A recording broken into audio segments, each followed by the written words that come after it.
There won't be a wedding, but the show is just beginning. The Facebook notification pinged at 2:47 a.m., but I was already awake, staring at the ceiling and wondering why my fiancée Lydia hadn't come home yet.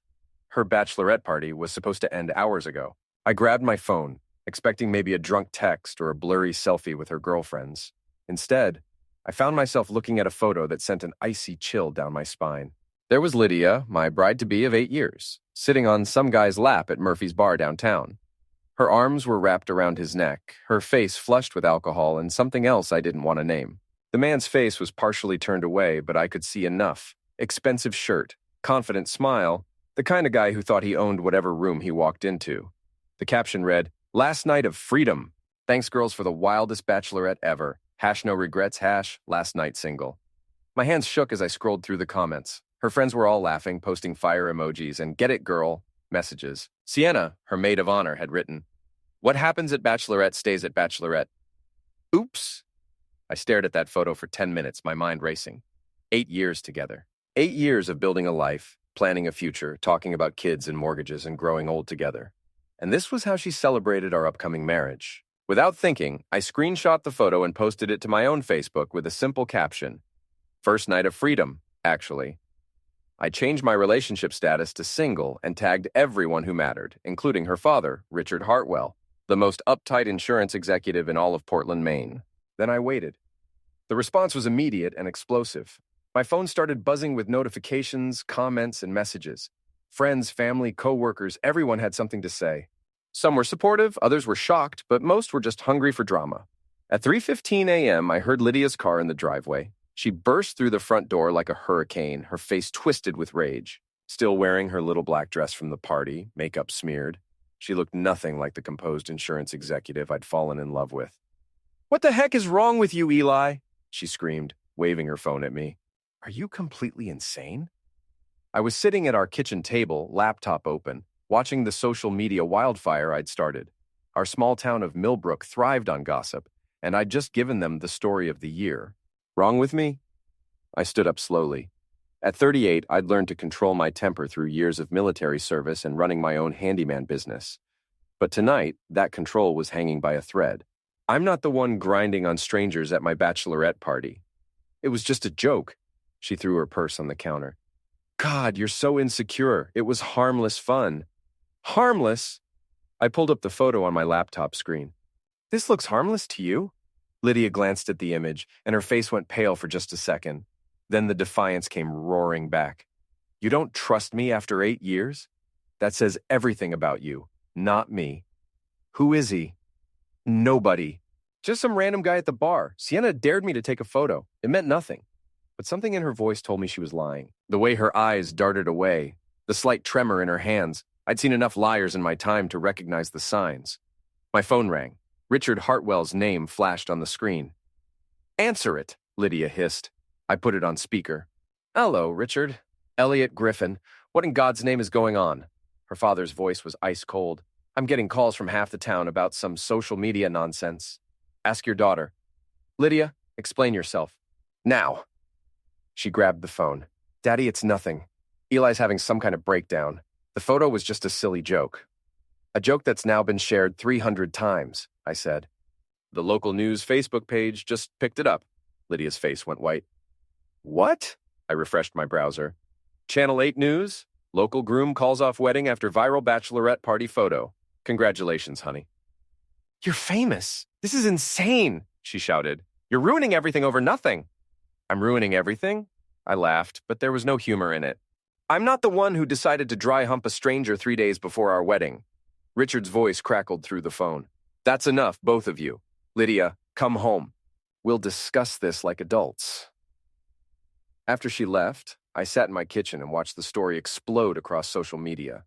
Friends from high school were commenting. My military buddies were weighing in, even my elderly neighbor, Mrs. Carlin, had somehow found the post and left a string of shocked face emojis. But as the adrenaline faded, a nagging feeling settled in my gut. Lydia's reaction had been too extreme, too defensive. And that man in the photo, there was something familiar about him, even with his face partially hidden. I was going to find out who he was. Chapter 2. The next morning brought a parade of phone calls, text messages, and unexpected visitors. Mrs. Carlin knocked on my door at 7 a.m. with a casserole and a hungry look in her eyes. "Such a shame, dear," she said, bustling into my kitchen uninvited. "Though I have to say, I always wondered about that girl. Too ambitious, if you ask me. And those late nights at the office." Late nights? Oh yes, working until all hours. Though between you and me, I saw her car leave at 5:30 most days, then come back around 9 or 10. Strange way to work late, don't you think? I filed that information away and called my best friend Mike, who managed O'Malley's bar downtown. If anyone knew the local gossip, it was Mike. "Dude, you broke the internet," he said when he answered. "Half the town's talking about it. The other half is sharing memes. I need a favor. Can you meet me for lunch?" Already clearing my schedule. We met at O'Malley's during the slow afternoon shift. Mike poured me a beer and slid a basket of wings across the bar. "So what's the real story?" he asked. I showed him the photo again. "Look at this guy. Really look at him." Mike studied the screen, then his eyes widened. "Holy crap. Is that Troy Barron? Who's Troy Barron?" "Regional manager at Hartwell Insurance, Richard's golden boy. Drives a BMW, thinks he's God's gift to women. He comes in here sometimes with clients." Mike paused. "Eli, if Lydia's messing around with Troy Barron, this is bigger than just cheating. That guy's her boss's boss." The pieces started clicking into place. The late nights, the defensive reaction, the panic in her eyes when I posted that photo. This wasn't just about a drunken mistake at a bachelorette party. "I need to know for sure. What are you thinking?" "I'm thinking it's time to do some investigating." Mike grinned. "Count me in. But first, you should know, your little social media stunt cost Troy some serious face. Word is Richard called him into the office this morning. The whole company's buzzing about it." That afternoon, I drove to Lydia's office building and parked across the street. At 5:30, just like Mrs. Carlin had said, Lydia walked out to her car. But instead of driving home, she pulled out of the parking lot and headed toward downtown. I followed at a distance, my heart pounding. She drove to the Riverside Apartments, the expensive complex by the waterfront. I watched her park and walk into Building C like she'd done it 100 times before. 20 minutes later, she emerged with a tall man in an expensive suit. Even from a distance, I recognized him from the photo. Troy Barron. They got into his BMW and drove off together. I sat in my truck for an hour, processing what I'd just seen. This wasn't a one-night mistake. This was an affair. When I got home, I called my old Army buddy, Darius, who now ran a private security company in Portland. "I need help with something," I told him. "What kind of help?" "The kind you're good at. Research, surveillance, maybe some creative problem solving." Darius chuckled. "Sounds like someone's in trouble. What's the situation?" I explained everything. The photo, the investigation, what I'd discovered about Troy. "So you want to know how deep this goes?" "I want to know everything. How long it's been going on, what they're planning. All of it. Give me 48 hours. The next morning brought more surprises. Sienna, Lydia's maid of honor, showed up at my door looking nervous. "We need to talk," she said. I let her in, noting how she avoided eye contact. "Look, Eli, I feel terrible about all this. The photo thing got way out of hand." "Did it? Or did it just expose what was already happening?" She fidgeted with her purse strap. "I don't know what you mean." "Troy Barron. How long has Lydia been seeing him?" Sienna's face crumpled. "I can't. I promised I wouldn't." "Sienna, I saw them together yesterday. I know about the apartment. The only question is whether you're going to help me understand what's been going on or whether you're going to keep lying for her." She started crying then, mascara running down her cheeks. 6 months, she whispered. "It started 6 months ago at the company retreat. She said it was just physical, that she loved you but needed something exciting. She made me promise not to tell anyone." "And you thought that was okay?" "I thought it would burn out. I thought she'd get it out of her system and marry you anyway. But then she started talking about maybe calling off the wedding, and I panicked. I thought if she had one last wild night, she'd realize what she was giving up." "So the bachelorette party was what, a test?" "She wanted to see if she could walk away from him. But when he showed up at the bar," Sienna shook her head, "she lit up like a Christmas tree. That's when I knew she was in love with him. The betrayal hit me like a physical blow. Not just the cheating, but the elaborate deception. The months of planning our wedding while she was planning her exit strategy." "There's more," Sienna said quietly. "Troy's been promising to leave his wife. He says once he gets the promotion to vice president, he'll have enough money to make a clean break. Lydia thinks they're going to run away together. His wife, Troy's married. Has been for 15 years. 2 kids in private school. I stared at her. And Lydia knows this? She thinks she's different, that he really loves her this time. After Sienna left, I sat in my garage workshop, surrounded by the tools of my trade, and planned my next move. For 8 years, I'd been the steady, reliable guy. The one who fixed things when they broke, who kept his mouth shut and his head down. But Lydia and Troy had made one crucial mistake. They'd humiliated me publicly, thinking I'd just take it and fade away quietly. They were about to learn that the quiet ones are often the most dangerous when pushed too far. Chapter 3. Darius called me at 6 a.m. on Friday with news. "Your girl's been busy," he said. "I've got hotel receipts, credit card statements, and enough text messages to write a romance novel. Want the highlights? Give me everything." They've been meeting twice a week for 6 months. Always the same hotel, the Riverside Inn downtown. Troy pays cash, but Lydia's been using her credit card for dinners, gifts, even lingerie. She's not exactly covering her tracks. What about the texts? That's where it gets interesting. Troy's been feeding her a line about getting promoted to VP, leaving his wife, the whole fairy tale. But I did some digging into his finances. Guy's leveraged to the hilt. Big mortgage, kids' school tuition, country club memberships. He's not leaving his wife anytime soon. Does Lydia know that? Based on these messages, she's planning to move in with him after your wedding gets officially called off. She's already been looking at apartments. The betrayal cut deeper with each new detail. While I'd been planning our future, she'd been planning her escape. "There's one more thing," Darius said. "Troy's got a reputation at work. This isn't his first affair. Word is he's done this dance before. Promises to leave his wife, strings the woman along for months, then disappears when things get complicated. Send me everything you've got, already in your email. What are you planning?" "I'm planning to give them exactly what they deserve." That evening, I drove to O'Malley's to meet Mike. The bar was crowded with the usual Friday night crowd, but Mike had saved me a seat at the end where we could talk privately. "You look like heck," he said, sliding a beer across the bar. "Feel worse. But I've got a plan." I filled him in on what Darius had discovered. Mike's expression grew darker with each detail. "So what's the play?" "First, I'm going to have a conversation with Troy. Man to man." "You sure that's smart? Guy like that probably has lawyers on speed dial." "I'm not going to threaten him, just going to make sure he understands the situation." At 9 p.m., I drove to the Riverside Apartments and waited. Sure enough, Troy's BMW pulled into the parking lot. I watched him walk toward Building C, then got out of my truck. "Troy Barron?" He turned, squinting in the dim light. "Who's asking?" "Eli Griffin." "I think you know who I am." His face went pale, but he tried to maintain his composure. "Look, if this is about that photo, it's about a lot more than the photo." I stepped closer, noting how he instinctively backed toward his car. For all his expensive clothes and smooth talk, Troy was soft. Probably hadn't been in a real fight since high school. "Here's what's going to happen," I said calmly. "You're going to end whatever this is with Lydia tonight. And you're going to stay away from her. You can't tell me what to do." "Actually, I can. See, I know about your wife, your kids, your mortgage payments. I know about the other women you've done this to. And I know that Richard Hartwell values his company's reputation above everything else." Troy's Adam's apple bobbed as he swallowed hard. "You're threatening me. I'm informing you. There's a difference. Lydia's an adult. She can make her own choices." "You're right, she can. But so can I."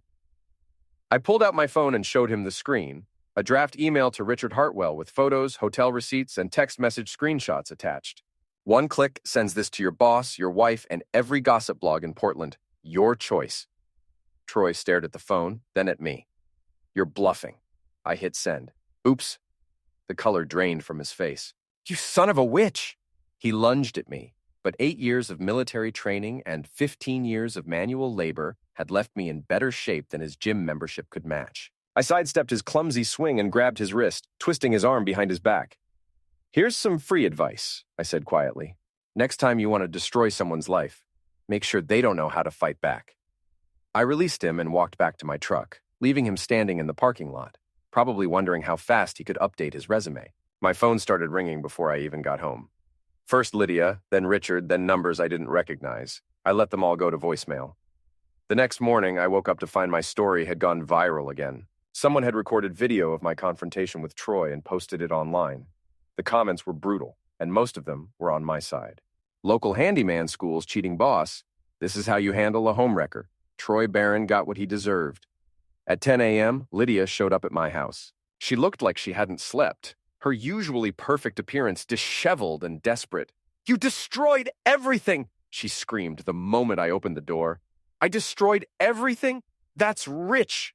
Troy lost his job! Richard fired him this morning." "Good. How can you be so cruel?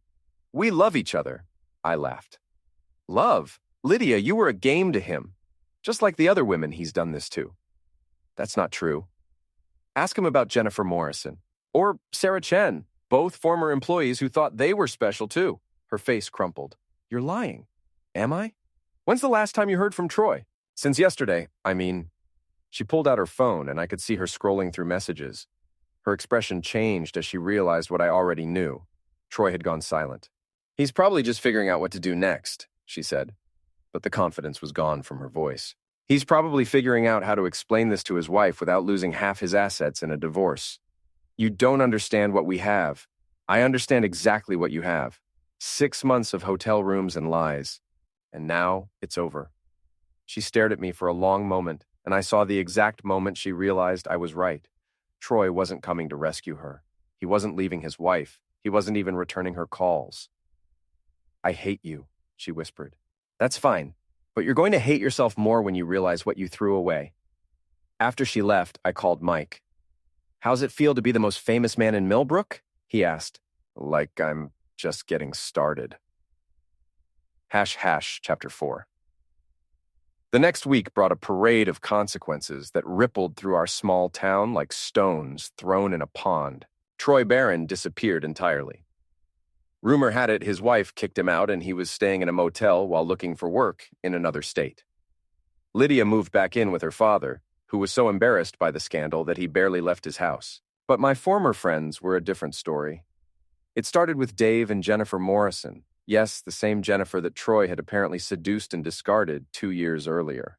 They'd been part of our regular social circle, weekend barbecues and game nights, the kind of friends you expect to have forever. Dave called me on Thursday evening. "We need to talk," he said, his voice cold. "About what?" "About what you did to Troy and to Lydia." "What I did?" "Don't play dumb, Eli. You destroyed 2 people's lives over a stupid photo." I was quiet for a moment, processing this. "Dave, you do realize Troy was having an affair with my fiancé, right? And that he did the same thing to your wife 2 years ago?" "That's different. Jennifer and I worked through our problems. We're stronger now." "So I should have just let it slide? Married Lydia anyway and pretended nothing happened?" "You should have handled it privately, like an adult. Instead, you turned it into a public circus." The conversation went downhill from there. Dave accused me of being vindictive and cruel. I accused him of having selective memory about his own wife's affair. We both said things we couldn't take back. He wasn't the only one. Over the next few days, I heard from Tom and Susan Bradley, Mark and Carol Chen, and several other couples from our social circle. The message was consistent. I'd gone too far. I was the villain in this story. It became clear that they'd been talking among themselves, building a narrative where I was the bad guy and Lydia and Troy were the victims of my vindictive revenge plot. The breaking point came on Saturday night at O'Malley's. I was having a quiet drink with Mike when Dave walked in with Tom Bradley and Mark Chen. They spotted me immediately and made a beeline for my table. "Well, look who's here," Dave said loudly enough for half the bar to hear. "The town's newest celebrity." "Dave, don't do this here."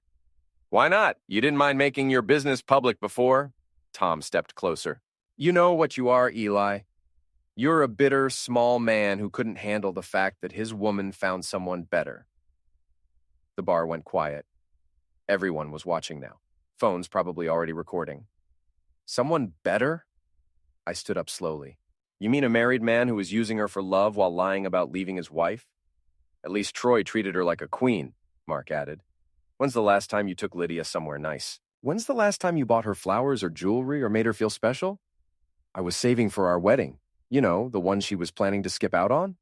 "Because you're boring," Dave shouted. "You're a small-town handyman with no ambition, no class, no future. Lydia deserves better than fixing toilets for the rest of her life." The words hit like physical blows. These were supposed to be my friends. People who'd known me for years, who'd eaten at my table and celebrated holidays with me. You want to know what's really pathetic? Tom continued. You're so insecure that you had to destroy everyone else's happiness because you couldn't keep your own woman satisfied. That's enough, Mike said, stepping between us. Stay out of this, Mike, Dave snapped. This is between us and your loser friend here. Something snapped inside me then. The weeks of humiliation, betrayal, and now this. My own friends turning on me to defend the people who'd wronged me. You want to know what's pathetic? I said, my voice deadly calm. What's pathetic is 3 grown men ganging up on someone because they're too spineless to admit their own wives probably cheated too. What did you say? Mark stepped forward. You heard me. Jennifer definitely did, with Troy. And I'm betting if I looked hard enough, I'd find out about the others too. Dave swung at me then, a clumsy haymaker that I saw coming from a mile away. I ducked and came up with an uppercut that caught him in the solar plexus. He doubled over, gasping. Tom grabbed a beer bottle and came at me, but Mike tackled him before he could swing it. Mark tried to circle around behind me, but I spun and caught him with an elbow to the ribs that sent him stumbling backward into a table. The fight was over in 30 seconds, but the damage was done. Not just the physical damage, though Dave would be sore for a week and Mark would have a nice bruise on his ribs, but the social damage. The final burning of bridges that could never be rebuilt. Get out, Mike told them as they picked themselves up off the floor. All of you. And don't come back. As they limped toward the door, Dave turned back to me. This isn't over, Eli. We'll make sure everyone knows what kind of man you really are. They already know, I replied. I'm the kind who fights back. After they left, the bar slowly returned to normal, but I could feel the stares and whispers. Some people were clearly on my side, but others looked at me like I was a ticking time bomb. You okay? Mike asked. Never better. But that was a lie. The fight had felt good in the moment, but now I was facing the reality of my situation. I'd lost my fiancé, my friends, and probably my reputation in this small town where everyone knew everyone else's business. The smart thing would be to lay low, let the gossip die down, maybe even consider moving somewhere new, but I'd never been accused of being smart. #. Chapter 5. Monday morning brought the consequences of Saturday night's bar fight. My phone was buzzing with notifications. Someone had recorded the whole thing and posted it online. The video was grainy and the audio was poor, but you could clearly see me fighting 3 men and winning. The comments were split between people calling me a hero and others calling me a violent thug.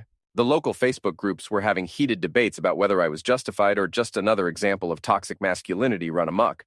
But the real surprise came when Darius called. You've been busy, he said. News travels fast. Faster than you think. I've got some interesting information about your former friends. Such as the fact that they've been planning this for weeks. Ever since the Troy situation went public, they've been meeting at Dave's house, coordinating their response. Coordinating how? Phone records, social media posts, even some emails. They've been working to turn your entire social circle against you. The goal was to isolate you completely, make you the pariah while they position themselves as the reasonable adults. I felt a chill run down my spine. Why would they do that? Because you made them look bad. When you exposed Troy and Lydia, you also exposed the fact that all of them knew what was going on and said nothing. They're covering their own asses by making you the villain. What else? Dave's been in contact with Lydia. They're planning something for this weekend. Some kind of public confrontation designed to make you look unstable. Where? The fall festival downtown. Lots of people, lots of cameras. Perfect place to provoke you into doing something stupid. The fall festival was Millbrook's biggest annual event.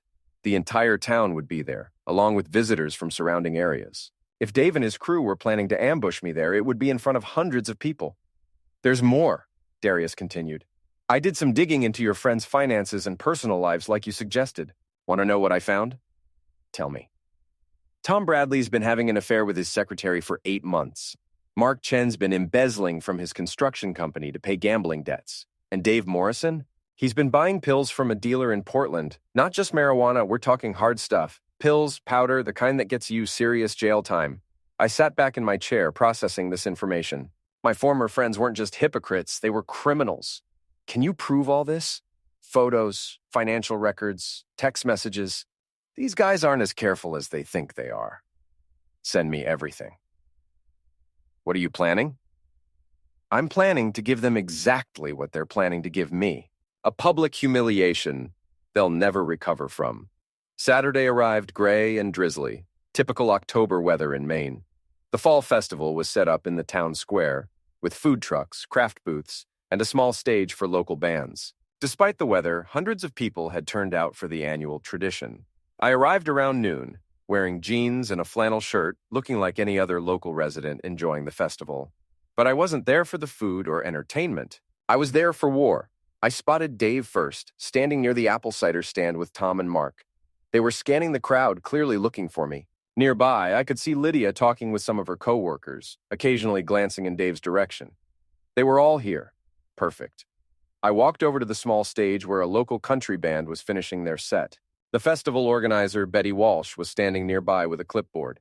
"Betty, can I borrow the microphone for a minute?" I asked. "Sure, honey. You want to make an announcement?" Something like that. I climbed onto the stage as the band was packing up their equipment. The microphone was still hot, and when I tapped it, the sound echoed across the square. "Can I have everyone's attention, please?"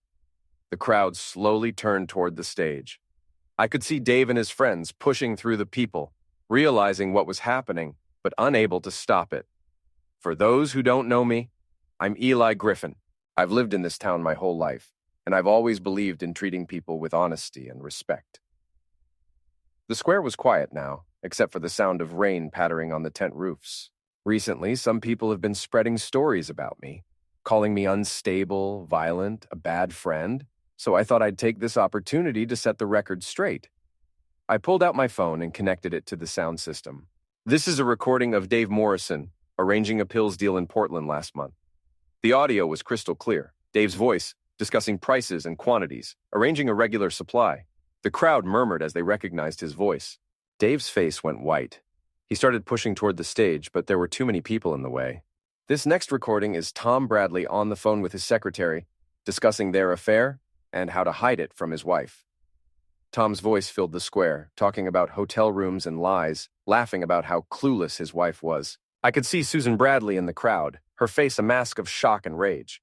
And finally, we have Mark Chen discussing how he's been stealing money from his construction company to pay off gambling debts. Mark's voice was the final nail in the coffin, casually discussing his embezzlement like it was a minor accounting error. The crowd was buzzing now, people pulling out phones to record, others calling friends to tell them what was happening. "These are the men who called me unstable," I said into the microphone.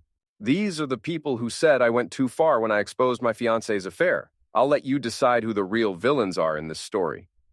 I unplugged my phone and stepped down from the stage. Dave, Tom, and Mark had finally made it through the crowd, their faces twisted with rage and panic.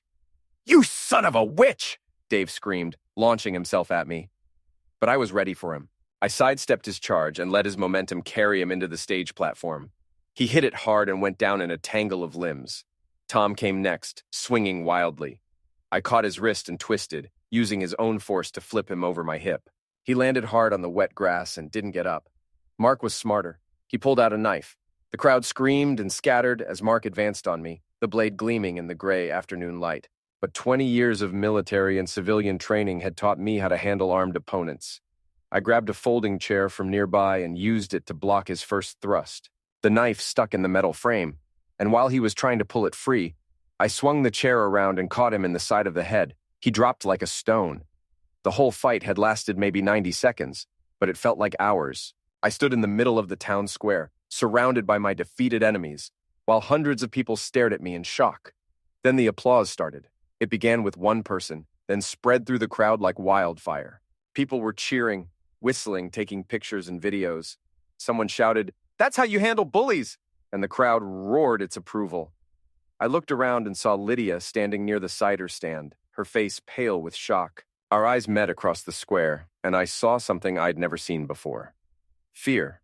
She was finally beginning to understand what she'd unleashed when she decided to betray me. But I wasn't done yet. I walked over to where she was standing, the crowd parting before me like I was Moses crossing the Red Sea. "Hello, Lydia." "Eli, please." "I have something for you." I pulled out an envelope and handed it to her. She opened it with shaking hands and pulled out a stack of photographs and documents. "Those are pictures of Troy with his wife and kids at Disney World last weekend," I said loud enough for everyone nearby to hear. along with the lease agreement for their new house in Florida. Turns out he didn't lose his job after all. He got transferred, and he took his family with him. Lydia stared at the photos, her face crumbling as she realized the truth. Troy hadn't been ruined by our scandal. He'd used it as an excuse to disappear and start fresh somewhere else, just like he'd probably done before. He never loved you, I said quietly. You were just another game to him. She looked up at me, tears streaming down her face. How did you? I hired a private investigator. Turns out Troy's done this same routine in 3 different cities. Always targets ambitious women, always promises to leave his wife, always disappears when things get complicated. The crowd was listening to every word, phones recording everything. Lydia's humiliation was now complete and public, just like mine had been. Why? She whispered. Why are you doing this to me? Because you did it to me first. The only difference is everything I'm saying is true. I turned to address the crowd one final time. Ladies and gentlemen, I want you all to remember this day. Remember what happens when you try to destroy an innocent man to cover up your own crimes. Remember what happens when you mistake kindness for weakness. I walked through the crowd toward my truck, people stepping aside to let me pass. Behind me, I could hear sirens approaching. Someone had finally called the police about the fight. But I wasn't worried. I had video evidence of Mark pulling the knife, witnesses who'd seen Dave and Tom attack me first, and a crowd full of people who just watched me expose 3 criminals and a cheating ex-fiancé. As I drove away from the festival, I caught sight of myself in the rearview mirror. For the first time in months, I was smiling. The quiet handyman was gone. In his place was something harder, something that couldn't be broken or betrayed or humiliated, something that fought back and won.